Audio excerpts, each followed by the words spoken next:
আমরা আজকে শুনতে পেরেছি যে সংস্কার পরিষদের শপথ বিএনপি গ্রহণ করেনি। আমি বলবো যে একদিন দেরিও জুলাইয়ের যে অনুভূতি তাকে আঘাত করে। আমরা আহ্বান জানাবো কোনো মতেই আর বিলম্ব যেন করা না হয়। পরিবর্তনের আকাঙ্ক্ষা দিয়ে মানুষ এবার ভোট দিয়েছে, পুরনো বন্দোবস্তে মানুষ হাঁপিয়ে উঠেছে। এই নতুন আকাঙ্ক্ষার বাস্তবায়নের নাম হচ্ছে জুলাই সনদ। এর অক্ষরে অক্ষরে পালন হতে হবে। কোনো বিলম্ব, একটা দিনের জন্য বিলম্ব জনগণের মনে শঙ্কা তৈরি করে যেটা আদৌ বাস্তবায়ন হবে কিনা।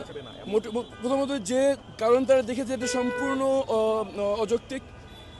সেই ঘোষণায় যে অর্ডিন্যান্স এটা জারি করা হয়েছে সেখানে বলা আছে যে আমাদের সংসদ সদস্যদের শপথ গ্রহণ করাবেন তিনি এই কি বলে সংস্কার পরিষদের শপথ গ্রহণ করাবেন। এখানে যে যুক্তিটা তোলা হচ্ছে এটা খোরা যুক্তি।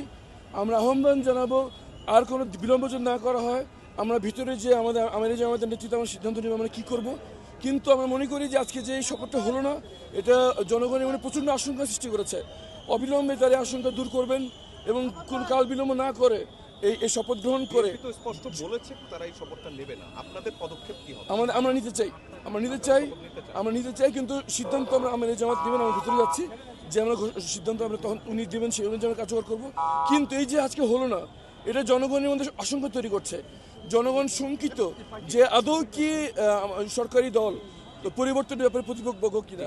আমার বিশ্বাস জনাব তারেক রহমান অবিলম্বে এই সংখ্যা দূর করে জুলাই সনদ বাস্তবায়ন করবেন। ধন্যবাদ সবাই।